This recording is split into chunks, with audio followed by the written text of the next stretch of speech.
Gaming as a dad, now, I mean, he's still, 5 months old, but I'm really looking forward to once he's getting older and is able to get involved in some of like my hobbies and the stuff that I like. I always joke, I'm like, he's gonna grow up and not care about Pokemon. He's gonna like love sports, which I don't know anything about sports.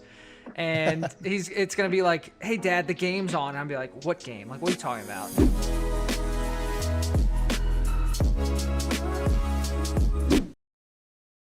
Hello, everyone, and welcome to the Last Poll podcast. I'm here with special guest Coop's Collection, aka Coop. How you doing, Coop? I'm well, and I'm just realizing the last poll can apply to trading cards too, because we're always trying to It pull good can. stuff. Isn't that Yeah, great? yeah. I'm assuming Come you mean on, it in the the sense last of pack. pulling like a boss fight or something. Yeah, that was the in joke with the podcast. It was about how when you're doing a raid boss in, well, probably any game, but in Guild Wars 2, you'd always say, okay, last pull magic. That's times last pull. And for some reason, whenever you say that, you have like a way higher likelihood of actually finishing the boss. So Oh yeah, that's where it comes from. But I guess it can apply to cards too. last pack magic. Yep. Yep, it's true. Well, I feel like to start off, we really need to tell about how we kind of met, because I think it's the most hilarious story. Whenever I explain it to people, because they're usually like, wait, how do you know this guy? I'm like, well, we play this game. But but what really happened, at least this is my understanding, and you can tell from your perspective too, is I think you wanted to raid in Guild Wars 2, and then you joined my guild. Is that kind of how things started? Yeah. So and I don't remember when it was. Maybe like 2 or 3 years ago. I can't remember when I first got involved in trying to do raiding in Guild Wars 2, because I think like I've played for years and years and years. But I was always slightly intimidated by end game, like group content, and my only exposure to it had been like people talking about static rating in World of Warcraft, and I hadn't played World of Warcraft in the past, but there's all the memes about like, people are giving up their social life because they've got a raid at a certain time on a certain day during the week. And I really wanted to unlock the legendary armor that's available in Guild Wars 2. And at the time, the only way to do that was through raiding. I joined the SG. Is it pronounced Skein? I'm not sure if I've ever. Skein. Skein. Okay. I joined the Skein gang. Oh, that makes a little more sense. It sounds better, right? I joined the Skein Yeah, it gang. does. Which is a organized guild around getting groups to raid together. But yeah, I was in Skein Gang because I wanted to learn how to raid and be a raider so I could unlock legendary armor, and I did. I ended up unlocking the heavy legendary armor set. Long-winded answer, but yeah, I joined Skein Gang. Very cool. Yeah. Well, this is how. What's interesting is when I first started Skein Gang, there were like two teams, and I was on both of the teams. But then slowly, more people were interested in joining teams, so it just grew and grew and grew and grew and grew. And then it got to a point where I no longer knew the people on the teams. There were other moderators and people helping out, helping organize the teams, different static leaders like yourself, right? So I suddenly had no idea who was actually in the guild to some extent. And so I had no idea that for a year you were you were in this group because I was just managing everything at once, right? But I discovered you not actually from Skein Gang at all, which is very funny. But one day, my daughter, I got her into Pokemon, and she started watching all of the first season of the first TV show, right? The OG, if you will. And she was watching this, and she just fell in love with it. It was magic. She was maybe 4, right? She came to me and she would tell me like the whole storyline, and she'd go into great detail. It was a huge deal for her. And I thought, well, man, like when I was her age, I had Pokemon cards and stuff. I was like, maybe I can help her out with that. But I knew nothing, right? And the hobby is very intimidating to get into when you're just like brand new in a sense to it. So I thought, well, what should I buy? What should I look at? And I started like just going on YouTube and like looking at like what do people say about these things. And I just stumbled upon your content. I think might have been like YouTube Shorts or TikTok or something like that. But I just stumbled upon it and I went, huh, this is really cool. Like how wholesome. And I just kind of fell in love with it. And I started binging it really hard. Um, so I was watching all of these Coop videos, and then literally the same week that I'm doing that, I'm in the Guild Wars 2 Twitch section as I do, and you're there, and you're streaming Guild Wars 2. And I'm like, what the heck is this Pokemon guy doing? He's playing Guild Wars 2. That's crazy. So I immediately go in there into your channel, and I'm like, Coop, I can't believe that you're playing Guild Wars 2. Like, that's so cool. I had no idea. I've been watching all your stuff on YouTube. And then you just said, Sneb? Aren't you the guy that runs the Skane Gang Guild? And I was like, whoa, like, I am not important enough for this guy to know me. So I thought that was really cool. And then we've obviously chatted a bit and played together since. You sent my girl some cards. She has them in her special binder. She thinks that's really neat. She talks about it sometimes. Now my wife has been Coop fluenced because she literally watches your stuff all the time. I'm laying in bed and I hear your voice and she's watching on her phone like the latest short. And I was like, oh, did you see the one where the guy comes back because Coop didn't see that it was the Pokemon Center card? And she's like, yeah, I just finished that one. Isn't he just so great for doing that? So she's been totally Coop fluenced, and now she's always talking about Pokemon cards and organizing them. She even went to our local game store for a learn to play event. My wife did. She went with my daughter, and she's like, I want to learn to play the game. So she went, and all these people apparently rallied around her and taught her how to play. So the Pokemon community is so cool. But yeah, that's how we kind of know each other. It's funny, two worlds collide and boom, there it is. That's awesome. So I want to pivot slightly. I'm very curious. I know that you're a new dad. Welcome to the dad club and everything. I guess relatively new, right? How long has it been now? A few months, right? He is getting close to 5 months. Okay, So, there you go. Yeah. How have you found the adjustment? I think a lot of people, one thing I really struggled with, at least, is everyone's always like pats you on the back and they're like, good luck, right? Like, it's kind of, but nobody really talks about like how the lack of sleep kind of affects you, and like how it's just a huge shift. Like, how you doing? Yeah. Honestly, so I think one of the big things was I got really good paternity leave. The company I worked for at the time, I got 4 months paid paternity leave, which I think is very rare for the non-birthing parent to get. And I think that really, really helped out with things.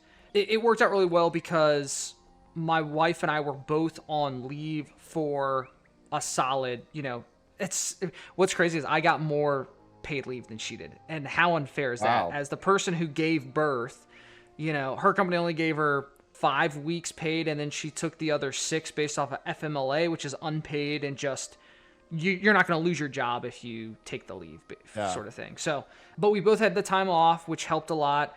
We also lucked out. Lil Coop is a phenomenal sleeper. We have very good. Really never. I think I can count on one hand the sleepless nights, and honestly, I think it was like maybe 2 times we've had like a sleepless night. And I'm doing air quotes because it's it wasn't even really sleepless. It was just a little rough. But he's a phenomenal sleeper. He doesn't nap super great during the day, but we're getting better at that. But yeah, so whenever people talk about like, oh, like as a new parent, like you're just gonna be exhausted all the time, you're not gonna get any sleep. I haven't experienced that really, which has been really great. So I've lucked out a lot. And even if we had the time off from work to be able to deal with that. I also, I've gone full time as a content creator in the last month, so that has helped as well. Like now my schedule is very flexible. I don't have the normal, like I'm at an office. Now I've been working from home ever since COVID hit, but even still, like not having to be on a strict, from 8 a.m. until 5 p.m., I'm in work mode, I'm on calls, I'm on meetings, all that stuff. So just the flexibility of that. And Lauren, my wife, she stays home full time, which is really helpful because that enables me to be able to really do more stuff around kind of content creation, whether it be streaming on Twitch or doing more shows or just all the administrative stuff that comes with being a content creator. So long-winded answer of it's going really well. It's been great. We've still been navigating kind of like how to balance me doing content during, like, streaming during the day, whether it's on Twitch or whatever else, and how to make it so that Lauren can still kind of get some breaks and not just, hey, even though you're kind of stay-at-home mom, parenting is still a partnership and it's still something that we do together. So I usually try to wrap up around like 3 p.m. Eastern time and then spend the rest of the evening, you know, giving, because I have him in the morning, right? I'm the early bird. So it's like I'm up at 6 a.m. I feed him at 7. I watch him until about 8:30 or 9 when he goes down for his first nap. And then Lauren kind of takes over. So I'm free from, 9 o'clock until, let's say, 3 p.m. And then I'll come down and kind of take over. So if she can cook dinner, and then I'll hang out in the evening and stuff. So it's crazy because if I was working a regular job, I'm almost like, when would I see my son? Because, like, pretend for a second, like, I have to go to an office, right? Now, if I was working from home, it would be a little different. But forever, up until 2020, right, they're working from home was kind of like the super minority, right? So let's pretend like I have to get up, I have to get ready, I've got to get to an office, and then I work until at least 5, and then I have to commute home. He's already down for bed by then. When do I see my newborn, right? I probably don't for a long time. And so, except for the weekends. And so I feel so fortunate and so lucky to, and if I worked full time at a regular job too, working from home would be a huge boon, but just the flexibility that being a content creator allows me, I get to spend so much time with my son, right? Which is, I see him every day, multiple hours every day. And it's really great to be able to have that. So, but yeah, I hate to say it's been easy, but it's been pretty easy. He's a great kid. That's awesome. Yeah, my kids were pretty good at sleeping, but now they like to wake up in the middle of the night because they get scared or whatever. And so my bed has become everyone's bed. And it's a very interesting dynamic. I wake up and I'm like, oh, why is everyone all over? Like, you just wake up in the middle of the night because somebody kicks you or something. So it's kind of interesting how all and then the dog is there as well. And it becomes quite a crowded space. But my one daughter, she had this weird breathing thing. And so she would wake up all the time in the night because she had really enlarged, I think they're called tonsils and adenoids. Yep. And so like you'd look in her mouth and her airway was like constricted. Like it was so obvious. And so she would always really struggle. Like she would essentially whistle when she slept. It was very odd. Oh, wow. And so we had to be on this like super long waiting list to get that surgery because that's how it is. Did she have a tonsillectomy? Yeah, so she had those removed, and it's incredible. Like last night she was sleeping, and I just was staring at her because she was silent. But before she was always snoring, and you could tell she was kind of struggling. So we were always very nervous, right? Like we didn't sleep well because we were nervous about her. And now that was within the last month. It's just gone. It was amazing. Surgery happened. There's a few rough days after that because of the pain. But kids apparently bounce back pretty fast from those things. So within 2 weeks, she was totally fine. Nice. And now she breathes so well. It's incredible. Yeah, they say that's really rough if adults have to get that done. Like it's a miserable healing process. My cousin had it at 19. He said it was like 3 months of terror. It was horrible. Eating ice cream for every meal, basically. Yeah. Yeah, he said he would drink cold milk just to have any little bit of relief. That's so tough. Yeah, but I mean, gaming as a dad now. I mean, he's still 5 months old, but I'm really looking forward to once he's getting older and is able to get involved in some of like my hobbies and the stuff that I like. I always joke, I'm like, he's gonna grow up and not care about Pokemon. He's gonna like love sports, which I don't know anything about sports.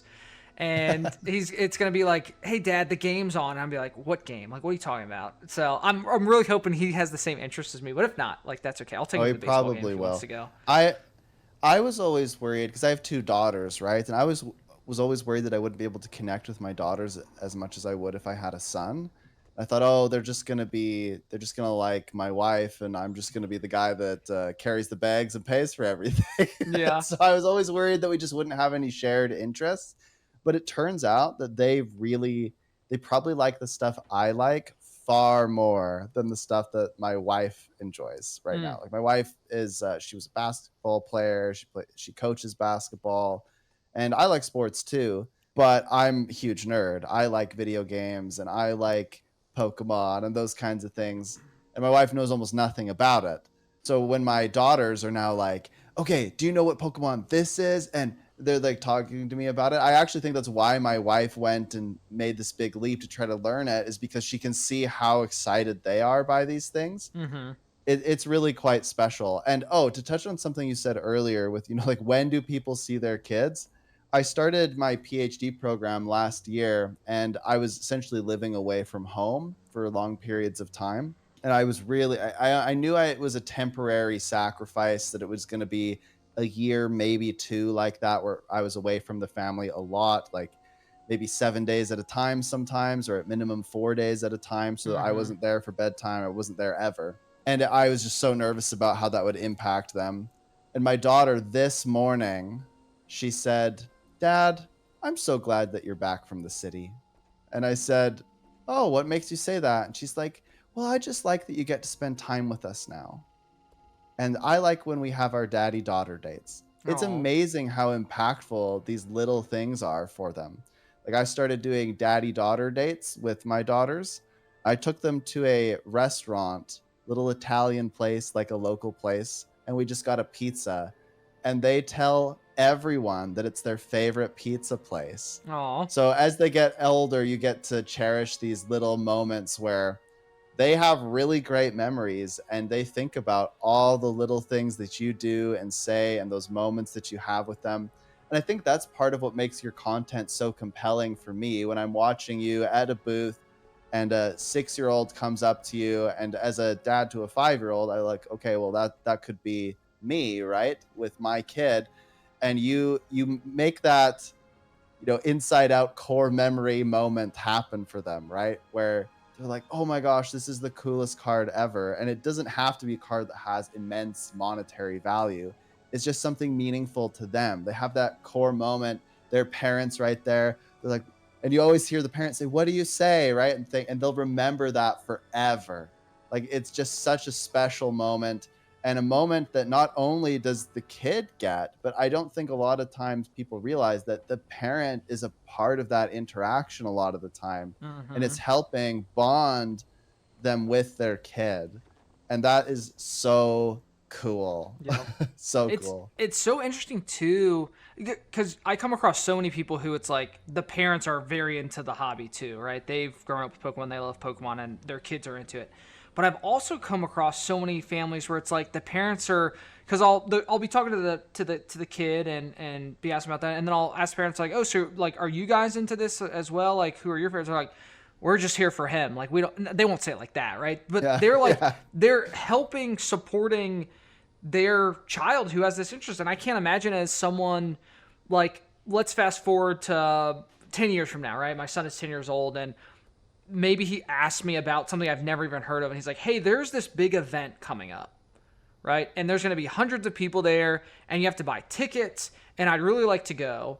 And being a parent that supports that is just awesome. And I love seeing the families that are like that, where they might have one child and the whole family is out at this card show. The parents might know nothing about Pokemon or cards or anything, but they're there because their son or daughter was like, I'm really into this thing and I know about this event, or the parent knows that their child's into it and they've chosen to take, it's like, hey, we're going to this card show because I know you're going to like it. And I love seeing that sort of thing. So I hope that I'm the parent like that, regardless of what little Coop's hobbies end up being. Well, I think a lot of parents, at least one of my biggest concerns for my kids, wouldn't necessarily be what the hobby is, but what it means to be a part of that hobby, right? Like if I look at a hobby and I'm like, ooh, maybe that's a place where maybe it's not so friendly for kids, or you get that impression based on certain content creators. Like I would argue that a lot of gaming spaces have a negative perception, largely because the content creators might not be very PG or whatever, and it's Mm, totally fine to make that content and whatever. But if your 11-year-old comes up to you and they want to buy tickets to this thing to go meet this content creator, and you're the parent, you're like, well, I better investigate this. And you're like, ooh, right? Like, I don't know, is this the right thing for them to right. do? But when you have content creators for Pokemon that are just spreading kindness and doing good things, and the parent goes, well, I need to check this out, and that's what they see, then they go, okay, I can get behind that because it's teaching my kid good values. It's perhaps giving them lessons in economics to some extent I with mean, nowadays, how yeah. cards work. Yeah. I think that's a positive thing. And so even if you don't necessarily get it or you're not really into it or whatever, you can respect the good that comes out of being a part of a community like that and the good mentors or influences that are associated with the hobby. Like Yeah. I love going to board game conventions because there's this sense of belonging and community where like everyone can do this, everyone can play this game. And I've always thought that that was really special, and that's part of why I like going to like board game cafes. You walk in there and everyone's like, let's play, right? And I think you get kind of a similar vibe in the Pokemon community. I went to like a local I went to a local show actually because my wife's always watching this stuff now, and my daughters are really into it. So I took both my daughters to just like really, like, I'm in a city of like 100,000 people, so it's really really small, right?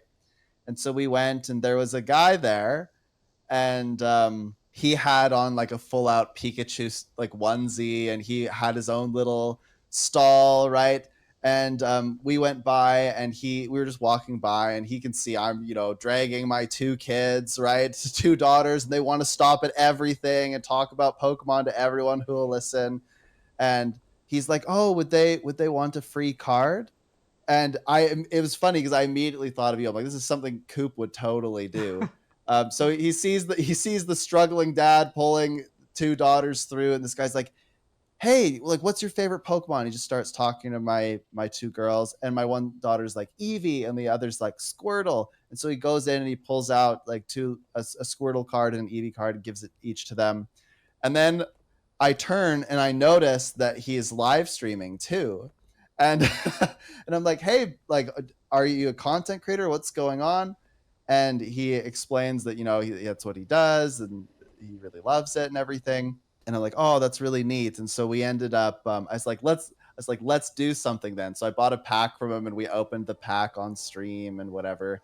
But it's just, those are core moments. Like, it just is so family friendly. It makes me proud to go to things like that because I know that my kids will remember it, and they'll remember the lessons of generosity and of giving back. And those are always lessons I'm trying to instill. We were kind of joking before the podcast about we'd delve into finance stream, but I always teach my girls about how to use money. So how to give, how to save, and how to spend. And giving is such an important component of that. And being at these Pokemon events, seeing content like yours, I think that teaches them about the art of giving and generosity as well. Yep, absolutely. But yeah, I think the big Definitely. thing too about events, it's like, and when I first started vending shows, even, before I went viral or started really like focusing on content, it's like, even though I wasn't making money buying and selling, it was just fun to spend a Saturday like just around a bunch of people who like the same thing that I like. And there's just something about that immediate connection with people that it's like, we're all here because we all like Pokemon, or we're all here because we play the same video game, right? Or whatever convention you go to. And it just makes it easy to talk with people. I'm horrible at small talk, right? And so if I'm just like meeting friends of friends, or meeting, or if like I'm hanging out with my wife's friends, and it's like they don't care about the things I enjoy, it's like, what are we talking about? Like current events, politics. It's Sounds like, oh, exactly I don't like want to me talk and about my that. wife. Yeah. So I love events. I love Is your wife conventions. the talker? Say that again. Is your wife the talker? Like, is she the social one? She's the social one. I'm very introverted, which is funny because now I do very extroverted things, which is go to conventions. But yeah, I'm very much introverted. If we're doing something social, it's probably because Lauren has signed us up to do it. Yeah. Yeah, it's very much like me and my wife. Like, I'm just along for the ride. Anything that happens happens, and like we'll go to things, and I'm sitting there, and I'm just like silent, and I'm just her supportive husband, and she's just doing all the talking to a million people. And it is hard for me too. Like, I feel like I have nothing to talk about with some people, right? Like, so when you are around people that all share the same, it's exactly how I feel when I go to the Guild Wars 2 meetups. It's crazy. Like, everyone there you're all just like united by this bond of that one thing, and I imagine it's Mm-hmm. exactly how it is with all things Pokemon. Yep. Yep. It's interesting too because what'll happen to me is I'll like streaming. It actually it fills my sort of social thermometer, so to speak. Yeah. Like I get my socialization, and then I'm like done. And it's sort of a problem sometimes because if I stream during the day and I get all that social interaction, my cup is filled, so to speak. So when my wife is like, "Let's go do this social thing," I'm like, I got kind of nothing left. Like I kind of want to like sit and like read a book Yeah. or just go to the park and do nothing. My wife and I say I've used up all my words for today. Yeah. Yep. But I Yeah, my definitely feel wife is you. much more interested in going and doing stuff than I am probably. Yeah. She was actually asking me, she was like, "Where does Coop do his things?" And I'm like, "What do you mean?" She's like, "The card shows. Where does he go?" Like, probably somewhere near where he lives most of Yep. the time. Mainly She's like, "Well, Virginia, Maryland, North Carolina have been the big ones. yeah." And she was like, "Oh, so we can't go." And I'm like, "No, we probably can't. It's like across the continent." Yeah. Are you close to any? I don't know where you are in Canada. Are you close to any northern U.S. states or not really? Yeah, I'm close to Montana. So Montana, there's not a lot going on there, right? Yeah, But that's we go to Seattle sometimes. My wife's from Idaho, so we go to Idaho okay. quite a bit. As far Good as like potatoes out there. bigger cities, I'm close to Calgary in Alberta. That's kind of where I'm from. Okay. There's quite a bit that happens in Calgary. Like they have a car show and stuff too. And they even have like a Comic-Con type thing there. I forget what it's called, but they have something like that. They have a big game expo too. I actually met the guys that make that. But yeah, I mean honestly, usually we travel if we're gonna go to stuff like that. The Gotcha. one that like my sister used to live in Texas. She used to live near Dallas, and so we used to go to Dallas a few times. And my parents have like a place in Arizona, so we like kind of near Phoenix. So we're I'll be in gonna. Phoenix later this year. So, Oh, when? That's big. November. Oh gosh, I think Phoenix is either October 31st through November 2nd, or it's October 17th through 19th. It's one of the. So I've got two shows around that time, and Phoenix is one of them. I think Phoenix is the later one. I think that's. Oh yeah, Phoenix is October 31st through November 2nd. So That would be cool. it's called PokeCon. PokeCon 2025. Pokecon. Yeah. Very cool. I'll put that on the list because Yeah. she actually I it's so cool. Like I think this is maybe kind of weird that I'm talking about how my wife likes it so much, but it's so fascinating to me because she has just evolved in this. Like she loves it. I don't have anything near me to show you, but she's gone through all of the Pokemon binders and organized all the cards, and she's texting me looking up the sets at work. Like she's like really into it now. It's really cool. And I actually would be very curious to see her go to something like that just to see how she does. But I'm trying to force her to play the Pokemon games because she hasn't done that yet. Mm-hmm. And she's kind of like missing out, right? Like once she plays one of the Pokemon games, I think she'll kind of get it. Yeah. But my wife doesn't play a lot of video games. She's played like Stardew Valley and like those kind of games. She really likes the platformer Mario games, but she doesn't really do like much else. Yeah. So it'd be a shift for her for sure. Really neat. Yeah, my wife's not a gamer either. We've played like Mario Party or Mario Kart like on the Switch, but other than that, she plays like some of the farm games on her phone. But if she's playing like a game on her iPad, it's usually like Sudoku or something like or Yeah. backgammon sort of thing. So How did you two meet if you're we not met like online. both gamers or whatever? Yeah, online Really? dating. Yeah, this was back. Gosh. So I was out of school. I started with Accenture, the IT consulting firm, and Yeah. so I was traveling. We both lived in the Charlotte, North Carolina area, and I was flying from Charlotte to Chicago. I would fly out on Monday and fly back on Thursday. And so in my mind, I was like, how am I ever going to meet someone? Because I'm only in Charlotte Friday through Sunday, and then I'm not going to meet someone in Chicago because I live across the country. And so I signed up for the website was plentyoffish.com, which years Oh and years yeah. ago got bought by Match. I don't know. It was free at the time. I don't know. I don't even know if it still exists. And I filtered by newest. So like who was new. And she was like on the first list of that. And I sent her a message. But fun story, fun fact. She ignored me the first time, and she ended up deleting her account. And then months later, she remade her account with all different photos, so I didn't recognize the account. And I still had filtered like by who was new, and sent her another message, a new message because it was a new account, right? And The moral of the story is persistence is key. it's so persistent, but it's also I didn't because it was all different photos. It's not like I saw her and was like, oh, I should try again. Because if I recognized her, I probably wouldn't have messaged her again because I'd be like, oh, this person ignored me in the past. But her profile said something like adventurous, like willing to try anything once except for skydiving or except for bungee jumping. So my first message to her was like, I guess a bungee jumping as a first date is out the window. And she thought that was just hilarious for some reason. And it'll be 10 years coming up in 2026. We've been married. But yeah, we met online. We exchanged messages for a couple of days. We met up like that following weekend. And then we hung out every single weekend until we got engaged. And then I proposed after 6 months. 6 months we dated. Oh, Yeah. I dated my wife for 7. Months?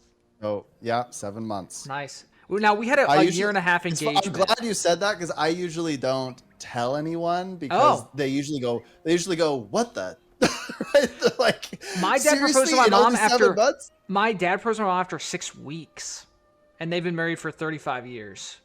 So I was like, well, at least I waited 6 months. Yeah. We dated for 7.5 months. You were engaged for a year and a half. We were not engaged for very long. We were engaged for like 5 months. Okay. We did so we had like a year turnaround. We essentially had a choice. We could get married that summer or we could wait until the next summer. And we're like, why wait? And so we just planned a small wedding and went with that. Yeah. So yeah, online dating, which is a great way.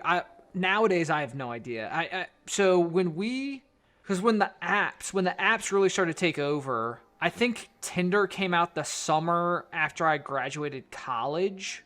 So I barely even experienced Tinder before Lauren and I met. And so I don't know what all the dating apps are like because they were kind of after my dating lifetime. But I've always been a fan of online dating as a way to meet people, especially nowadays. It's like everyone is so connected online, being able to meet people. Now, you have to be safe, right? There's catfish, there's stuff you got to be careful about. But yeah, I'm a big proponent, obviously, because that's how I met my wife. But yeah, we met online. She was in grad school at the time, and I was traveling, and it ended up working out. And so here we are. Awesome. So yeah. She did a master's degree or a PhD? She did her master's. Wow. She got her master's in healthcare administration. So she's been in the healthcare space for a long time. And then I got mine in engineering, like while I was working. Because it was funny, like after we got married and she had her master's, I was like, maybe I'll get mine too. Maybe I'll do that. Double masters. Yeah. So then I got my master's, and then I was like, okay, maybe I'll get a PhD. So I didn't get my PhD. I got into a program at Binghamton, but I ended up not pursuing it because I didn't want to quit a job and go get a PhD. Most PhDs, it's like unless you want to go into academia or there's some very particular industries where it might be valuable. It's really not. It's more of like you just kind of want to do it because it's fun kind of thing. Yeah. But yeah, been super helpful as a content creator. Psych. So, but it was good. I mean, I did it while I did my master's while working. So like my work paid for it. So I didn't have any additional, I didn't have any student loans, which is great. A huge boon not to have to deal with that. But yeah, now I'm full-time content creator. Lauren's a full-time stay-at-home mom. So, but education, I mean, we were both in the corporate world. I was in the corporate world for going on 13 years. after her master, she did a full-time master's, so she went undergrad straight to master's and then got a job. So I think she was just wrapping up year 10 in the working world. So it's like we spent, a decade or more using our degrees and stuff. But yeah, I'm a big proponent of education, so definitely something worth pursuing. But yeah. Yeah, what do you think about for context for everybody that's listening, one of the things that I research are gambling behaviors. And so I am very interested in sort of the speculative markets and how people view Pokemon as investment tools. I'm also really interested in sort of this mystery box thing, or how Pokemon cards can be used to gamble. And so I'm curious about sort of your exposure to that, being a content creator in the Pokemon scene, and sort of like what you have seen and like what your opinions are regarding how maybe Pokemon cards are being used as a tool to exploit people through gambling behaviors as well. Yeah. It's interesting because whenever it's brought up in the space, one of the first defenses, there's a couple. The first one is like, well, Pokemon packs is already gambling. Because when you go and buy a booster pack for $5, it's a random assortment of cards. My response to that is usually that when Pokemon company creates cards, there's no secondhand market for the cards yet, right? So there's no market price. So if I go buy a $5 pack, the only person who tells me that is more valuable than some other cards I pull is a secondary market. And there's no secondary market for like new packs. Kind of a weird thread to follow.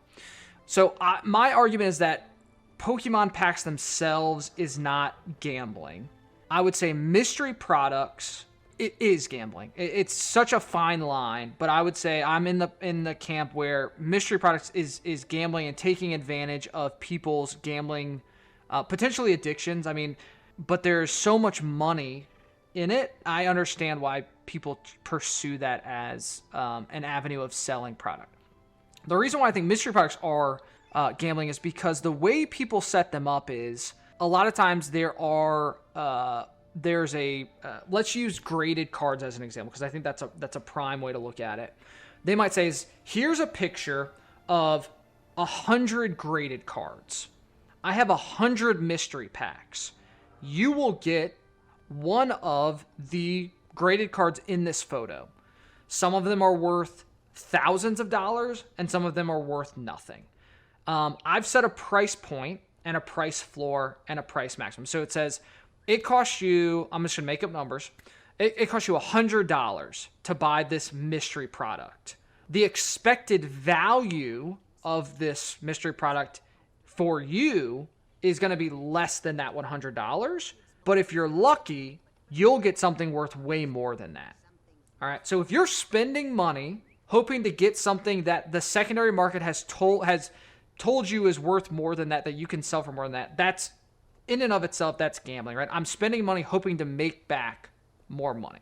The reason I don't like them is because in order for someone to win at mystery products, someone else has to lose, right? So there's all these people who are spending the $100 to buy that mystery pack, and they're getting product that on the secondary market is worth less than that $100. So they're losing money, essentially. That's the big reason I don't like mystery products. The other one is that it does take advantage. If people have a gambling addiction, mystery products are helping feed that addiction. Some people will argue it's like, well, if I'm not the one providing them with their fix, they're going to get it somewhere else. So it might as well be me, right? Where I can't sit here and argue against like your business practices, right? That's up to you how you want to sell things to people. I've come out pretty publicly and vocally against mystery products. I don't sell them myself. I don't promote them because I don't like what they stand for, and I don't like that.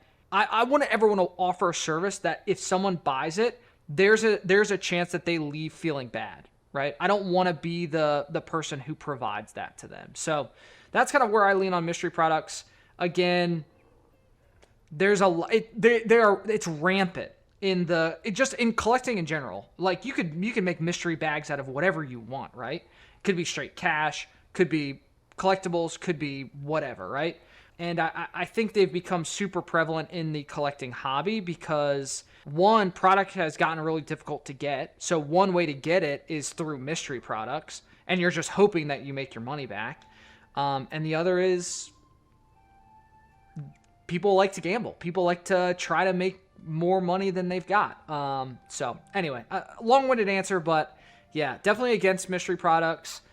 Like I said, there's a ton of money because there's a lot of whales out there that want to spend their money on mystery products. But again, I don't necessarily... The other thing I don't like, there's a reason gambling is regulated. There's a reason there's a whole gambling regulatory body that goes into casinos and says, are your slot machines paying out at the regulated 94%, right? So what that means is for every dollar spent on a slot machine, that slot machine has to pay out 94 cents. Now, that's over billions of iterations, but it's still a statistical regulated payout. So if you had an infinite amount of time and money, you would only lose 6 cents to the dollar if you gambled forever. Mystery products aren't regulated. No one is auditing these mystery products. If a big streamer or a big whoever is selling mystery products and says, hey, every 100 mystery packs has a vintage pack in it that's worth $1,000, there's no one saying whether or not that's true. And there's no way to validate that those claims are true. So you have potentially big influential people in the hobby that could, I'm not saying they are, that could take advantage of their audiences without any repercussions. And I don't, it's just such a gray area. I don't want to touch it with a 10-foot pole. So if I ever start selling mystery products, guys, like, hold me accountable. I'll let you know. I'll remind you of this conversation if that ever happens. One thing I think that is particularly pernicious about this is that when it comes to things like mystery packs, there's this concept in gambling called losses disguised as wins. So if you think about this from a slot machine perspective, you put in $1, you pull the lever, you get 75 cents. The machine is like winner, winner, winner, right? And you're like, holy brain juices, I feel great. I'm going to pull lever again. Right? Like that's kind of a funny way to put it, but that's really what's going on. Yep. It makes you feel like you've won. And when it comes to mystery packs, that's the idea. Everyone is a winner, kind of, but it's a loss disguised as a win. You're actually losing most of the time when you play those sorts of mystery pack kind of games, but you don't feel that way necessarily all the time, unless it was particularly egregiously bad. But my understanding is that a lot of the mystery packs try to make it so that it's just good enough to where you'd probably be like when I hear people talk about it, like, oh, I think it's like pretty good value. Like maybe I overpaid a little bit. Maybe it was $100, but I got $75 worth of value. So that they feel like that a lot of the time, but it's a loss. Yeah. So in effect, they're being taken advantage of in a way. Maybe they consent to that, they subscribe to it, whatever. When this sort of element of gambling is combined with the power of an influencer, that's where I think this starts to get really scary. Yeah. Because you can justify these things. Like if you were all of a sudden able to go and, open your own mystery pack business, people would buy it purely because you endorsed it. Yeah. They would buy it because they trust you. And you can effectively weaponize that trust. You can get people to do things that they might actually be morally opposed to because they go, well, I know Coop's a good guy or whoever's a good guy. Clearly, this should be okay then. That's really alarming because all of these creators can then go out and make a bucket load of money. And like you said, completely unregulated through using losses disguised as wins. Yeah. That freaks me out a little bit. A lot of times, like, even the value you're getting when you lose it's like junk value. And I'll describe it in a way. It's like, okay, so using the graded cards as an example, right? I spent $100 on this mystery pack. I got a graded card worth $60, but it's a junk card that no one actually really wants. And so I'm not actually going to be able to sell it for $60.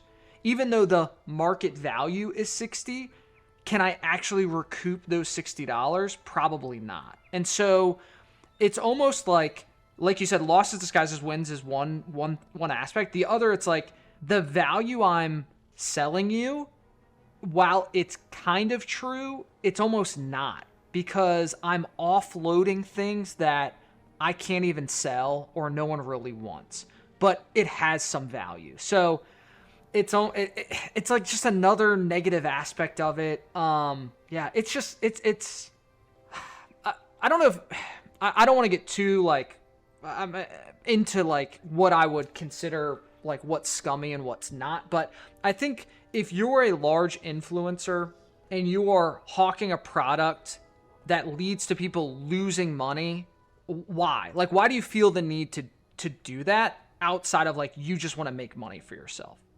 So I think there are ways to run a successful, profitable business without having to resort to helping people gamble, winning by letting others lose, especially if you have a big platform to do that. That's just my opinion on it. Yeah, I think it gets even more murky when we start to talk about like breaking and what that means. Because there's one thing, like my understanding is you do a lot of like the like community giveaways and stuff. I think that's very different than I watch the people where they buy into a random break. I see this particularly with sports cards, so I don't know how much it translates to Pokemon. But what'll happen is a big sports card content creator who has a live stream will buy like $1,000 in product, and then I'll give the NBA as an example. There's 30 teams in the NBA. They will auction off each team on eBay. Mm-hmm. And so they'll say, okay, any player that has a New York Knicks jersey on, that's what you're bidding on. So these people have no idea, like they could get the best thing in the world or they could get nothing. And these are extremely profitable, especially because product is harder and harder to get. And then there's this really interesting thrill. And this is something that I have a project that's coming up in the fall that I want to examine this from a psychological perspective. There's sort of this thrill of like, not only am I opening and getting the card, but somebody who I admire or respect, i.e. the influencer, is opening it for me on behalf of me in front of an audience, which it might be your community, your friends, and they're celebrating that. So there's sort of this like euphoria that somebody experiences when the big card gets pulled, and they really want to be a part of that. And I think, again, that does play into sort of the gambling bit a little, but that, again, those elements combining are very interesting in this collectible space, whether it's sports card or Pokemon. It does raise a lot of concerns about the ethics and lack of regulation around these sort of underground industries. Yeah. Well, a lot of these like live auction platforms, a lot of the streamers on them, they're basically running gambling carnival games. You're nine times out of 10, you're not even buying a product. You're like buying the chance to win a product. I've seen something called like duck races where it's like you pay $5 and you get a duck and there's 20 other people with ducks and you're all racing to the end and the winner gets, $100 item, right? So you spend $5 for nothing and the streamer gets $500 for a $100 product. And it's like, okay, so we're all just, are we just all illegally gambling? I don't know what's going on anymore. I really think that's what's going on, but it's so interesting because I don't think people really think about it like that, right? They don't. I think the average person, if you told them this was going on, they'd be like, what are you talking about? Right? Yeah. Like, that's so random and strange. Yeah.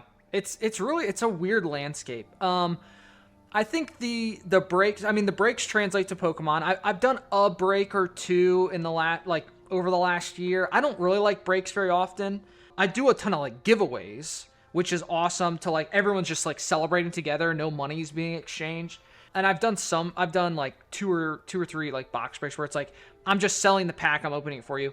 I can see the draw to that if you really like the streamer and there's that community aspect. Like everyone in chat is like getting hype up if there are good polls for whoever's pack it is. Yeah, and to be clear, I don't necessarily have a problem if people are like just selling the pack and then opening it for them and doing that. I think where it gets weird is when people inject the gambling into it, where they're like, you have a chance at me opening this pack for you. Like, imagine if it was like, I have a first edition base set pack, or I have some modern Destined Rivals pack, and you're gonna buy into this, and you have a 1 in 100 chance of getting the first edition pack, or something that's like less than a fourth of what you paid me. That's when I think things start to get a little bit like, I don't know, is that gambling? Right? Like, it gets a little bit iffy. Yeah. I'm almost like, whatever happened to just like, hey guys, I'm selling a PSA 10 Pikachu, right? Like, the auction's starting Yeah. now. Like, go ahead and bid. Like, it seems like that's just fallen to the wayside to everyone's just gambling. Everyone's playing these games, and it's like, maybe you win, maybe you lose. I mean, the streamer's winning. They're making buku bucks. I don't know. And Yeah. it's not any platform's fault. I mean, the platform's only as good as its users. So, I don't know. It's just a weird time. I mean, I've been in the Pokemon collecting hobby since 2018, which is a lot shorter than a lot of people. And, I mean, I remember distinctly pre-COVID, going into Target, and the Pokemon section is just overflowing with product. Like, being sold out of Pokemon cards was not a thing. And nowadays, it's like, is the only way I can get product if I go on to insert platform here and gamble on some streamer that's got a bunch of the newest set. It's like, is Pokemon scarce, or have all of the gambling games made it scarce because whatever platform streamers are like, I got to go get a ton of product so I can run my streams, because I stream every day, Monday through Friday. I don't know. I don't know if it's a self-induced issue because of where a lot of people in the hobby have gone, but it's weird, man. It's real weird. Yeah, my hope is that at some point this will get more attention and it'll be regulated in some way. And it's interesting because I'm all for like free market economy and whatever, but I do believe it's important to have some level of order and regulation to things to protect ourselves and to protect the youth. And one of those things is certainly gambling. Gambling is like, it's a big part of my research, right? I look at these things all the time, and it scares me because gambling is related to comorbid with things like domestic violence, with assault, with illicit drug use, and with other financial crimes or violent crimes. Gambling is like in and around a lot of these things that are very, very harmful, not only to oneself, but to one's family or to the public. And if we don't do something about that, then all these other things inadvertently are also affected, right? Mm-hmm. More people will succumb to alcoholism or have problems with illicit drugs, or will have familial issues. It's related to divorce, right? There's just so many issues that come from gambling. And although there's sort of like the traditional gambling, we're seeing like go to the casino, slots, whatever. You're now seeing more and more of people getting very addicted to the online games, or like loot boxes in a video game. Or I've seen people on online forums saying, I need help for my addiction. Like, I spend all this money on card breaks, I can't stop. Like, I Yeah. don't know how to stop now. And I don't think anyone talks about those things because they're kind of new. Yeah. And my hope is that eventually people will realize that this is actually a real problem that real people suffer with, and that there's maybe something that we can do to support them. Yeah, I mean, every lottery and gambling has to have, at least in the United States, has to have an advert at the end that says, if you or a loved one struggle with addiction to gambling, call this helpline. And I'm so curious if anyone is calling that hotline about trading cards nowadays, because I truly think Yeah. that there could be just as big of a pitfall as going to a casino, playing blackjack, doing what the traditional gambling games, as there is currently in and not just Pokemon, it's like sports, any Yeah. collectible item that has a secondary market that you can try to spend less than the value on to win is gonna lead to that. But it's crazy. But I say all that to not to downplay it, but like, as humans, like, we can abuse anything, like whether it's food, whether it's gambling, whether it's whatever. Like, people struggle with such a gambit of things, right? And gambling in the collectible hobby is just one pitfall that we as people can fall into. So long story short, I'm trying to do my part not to help people succumb to that. by not offering any sort of gambling or mystery type of products and not promoting them. It's weird because at the end of the day, too, like if I'm on the side of the street and saying, "Hey, want to play like this cup shuffle game?" Right? If you're walking by, like it's your decision whether or not you decide to take part in that. But it's almost like, but on the flip side, it's like if you have an issue and an addiction, like you can't just say no, right? So we have Yeah, to it's hard. remove the opportunity to help you. So it's a Or very at least complicated caution and issue, warn right? people, right? Yep. Yep. Yeah, gambling it's particularly difficult because there are so many different kinds of gambling, and like imagine it's really hard for people to come forward and admit they have a gambling problem. Typically, it's very embarrassing, right? And it's very secretive because there aren't really like the same level of physiological symptoms, right? Like if you're an alcoholic, right, it may or may not be embarrassing, but it's just very evident that it's happening, so you're sort of forced to confront it. Yep. If you have a gambling problem, then you might have like invisible issues, right? Like you're like, I don't have any money for food this month, right? and Well, now and now I have to go and like figure that out, right?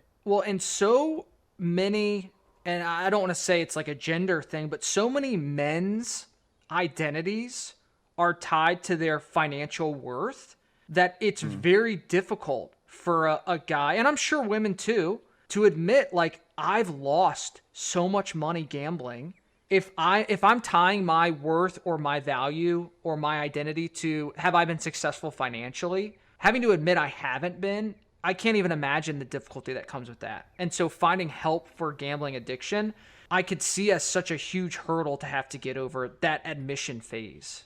It takes so much courage, so much bravery to do that too. It is so challenging to admit there's an issue, especially like you kind of alluded to this, but men actually are disproportionately affected by gambling relative to women. That's not to say that women are not affected. Many women are affected when it comes to gambling addiction and such. When it comes to sports betting, for example, men are overwhelmingly the majority of gambling participants, like overwhelmingly with sports betting. And maybe somewhat surprisingly, but also maybe not, young, white, affluent men are the most likely to engage in sports betting in particular. So you have this demographic who, maybe traditionally you think it's like a vulnerable person that's going to the casino a lot, right? That person might be like middle class, socioeconomically speaking, or whatever. But now there's this whole level of like, okay, now basically a bunch of young rich kids are really getting into this, and it's troublesome because it's so normalized and like so ingrained into the culture of sports now. I would make an argument that the same thing is happening, but to the collectible industry. And this Mm-hmm. should raise some huge alarm bells, because what's happened the last 7 years to sports is every 5 seconds you're exposed to a gambling ad when you're watching sports now. Every 5 seconds. When they legalized it in the state that I live in, oh my, it's crazy. It's crazy. And Yeah, I every understand five like seconds. the lobbying is like, think about all the economic growth you're going to see by getting the whatever, right? And it's like, is that what you want to build? You want to build your society on the backs of people's gambling addictions? It's sad. Yeah, that's it's really so what they did sad. say, though. Yeah. It's like, oh It's my a gosh, my huge state's doing so problem. well because we have just reaped the rewards of people of gambling addiction. Like, It's like, to me, it's reverse Robin Hooding people. Like, yeah, rather than steal from the rich and take and give to the poor, it's like you're taking often from the poor and giving to the poor. Like, I'm not really sure what's going on there, but yeah, it's a little bit odd. But it's not just affecting sort of these most vulnerable populations that maybe people think now. It's affecting everyone. It is so ever present everywhere. It's yeah, ubiquitous. yeah. You see it everywhere, and it affects every kind of person: men, women, young, old. And it's because gambling has taken so many different forms now. And so the reason I bring all this up is I just think it's so fascinating right now watching what's happening with Pokemon cards, with Magic Gathering cards, with sports cards. And I got into sports cards in like 2019, and I've just watched how this hobby has evolved into nothing but speculation investing and gambling and breaking, and it's very odd. And I think Pokemon, it has some of that too, and that we ought to be careful with that and Yeah. cautious. The one thing we didn't touch on, so I don't invest in Pokemon. I collect Pokemon. I've lucked out that what I like and what I collected years ago has grown in value, but Pokemon is not a portfolio for me. It's not a part of my retirement plan. It's not a part of my investing strategy. It's not a part of my diversification. It's something that has just naturally grown in value because I've collected the things I liked. And over time, a lot more people have decided they like those same things. So I'm not buying product. I'm not sticking it in my closet and hoping in 5, 10, 15 years it's worth a bunch of money. I've never recommended Pokemon as an investment vehicle.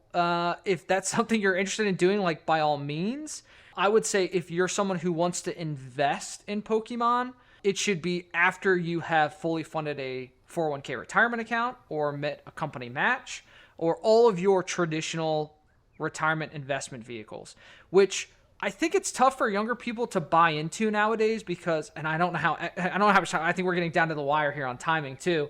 Yeah. Because I'd love to have like a full financial discussion with you too, Sneb. But I think younger generations are seeing the writing on the wall of the economic turmoil we've experienced, around the world over the last few years. And as a millennial going through 3 once-in-a-lifetime economic collapses hasn't been the most fun thing to do. And it almost feels like gambling feels like the quick way out. And as someone who might be 18 or 19, and they're like, you mean I got to work for the next 50 years and I might still not be able to retire? All right, time to gamble and hope for the best. Yeah. Because the alternative sucks too. So I can understand the draw of like, I'm going to put it all on red or I'm going to put it all on Pikachu and hope for the best. I'm going to put it all on Frog Coin 123. Because what's the worst case scenario? I still have to go work for 60 years? Well, I was going to have to do that anyway. So why not? I mean, I laugh, but it's actually a really serious thing. You're absolutely on the money here, and we should do a follow-up episode where we just talk about like money because in finances or something. But yeah, it's super interesting to me. I mean, I've heard people. I had a friend once come to me and he was like, "I just bought a bunch of Dogecoin." And I was like, "What? Why did you buy a bunch of Dogecoin?" And he's like, "Well, if it's worthless, it's worthless, I guess. But if it goes big, then I'm rich." Yeah. Right? Like there's this weird mentality where people are willing to gamble on crypto and magic cards and Pokemon cards and whatever just because they think it's their like last line of defense, right? Yeah. I don't know. They think it's like their only hope. And I find that rather alarming. I mean, I could dive really deep into like all my philosophy on finance, but I just try to live a somewhat frugal life. I have my vices like buying Guild Wars 2 toasters, but regardless, I do my best to save some money, give some money, spend some money. Yeah. And if you can sort of live by a written budget, then you'll probably be okay. But anyway, we are sort of coming down to the wire here. We've had such a good conversation. I could talk to you for like 5 hours. Yeah, this was great. Someone in my chat just said they got a sports betting ad on Twitch. So no. I gotta go. Yeah. I think you can set things you don't want to be advertised. Like you can opt out of certain like ad spend. I don't know, but yeah, they whether or not they were joking around, but yeah, just goes to show you really are exposed to gambling at all times. So it's wild. And like in Canada, at least, we have different legislation against advertising smoking, vaping, alcohol. Like an example is you can't really like show people all drinking, and that's why you'll see in commercials that people are just like holding a beer but they're not like drinking the beer and stuff. It's like a weird line. They also have legislation where you can't have people that are influential toward children and stuff, like famous athletes. They're not allowed to advertise like alcohol and stuff on TV. So the Connor McDavid, famous hockey player for the Edmonton Oilers, he's not allowed to go on TV and advertise smoking and that kind of stuff. yeah, However, for many years, he was allowed to to endorse sports betting. And so they did, and they made insane money, millions and millions and millions of dollars endorsing these platforms until the Canadian government finally legislated against it about a year and a half ago, which was a big win in my books. But anyway, enough of that. Coop, it has been an absolute pleasure. This will go up on YouTube in a couple days. Awesome. Do you have any shout outs for yourself? You can tell people where to find you. Yeah, so Coop's Collection on YouTube, Coop's Collection here on Twitch, Coop's Collection TCG on Facebook. I got a lot of Facebook fans. Coop's Collection on Instagram and TikTok. I'm on basically all the social media nowadays, or if you go to coopscollection.com, that's a way to kind of find what's going on. Actually, Sneb, for you, so I actually have my schedule. If you and your wife are ever interested, if I'm going to be anywhere near a place, but yeah, coopscollection.com, I got my schedule of shows up there, so take a look at that if you're interested. But the one thing I do like to talk about, so I had a pretty hefty surgery on my face a couple months ago. I'll try to show you guys. Just so I like to give a PSA, guys, wear your sunscreen, get your skin checked. I had some skin cancer I had to get removed, and I'm going to have a nice gnarly scar on my face going forward. But I've had a lot of people reach out because it's showing up on my videos on YouTube and stuff. People are like, "Did you get in a fight?" I'm like, "Yeah, I've been fighting off Pokemon scalpers." I kept seeing the bandage, but I never like. Yep. I think I asked. I was like, "Oh, like, is everything okay?" And somebody mentioned it, but yeah, that's wild. Thank you for the PSA. Absolutely. I need to find a sunscreen sponsor. We'll see. Banana Boat. Well, yeah, my wife is now in the chat. Banana Freckles. I've already looked at the schedule, trying to find one that works. Awesome. Hey, we should go to the Arizona one. There you go. I've shouted There you go. that. I'll be there. Yeah. Well, thank you again so much, Coop, for everything. I'm gonna go ahead and kill the stream after this. Because I'm going camping actually. Yeah. I'm heading into the mountains this weekend. Fun. So that's what I'm about to do. But thank you everybody for listening, watching. This will go up on YouTube in a couple days. Coop, fantastic guest. Thank you for all your insight and wisdom, and keep being awesome. Awesome. Thanks for so much, watching, everybody. Awesome. Take care.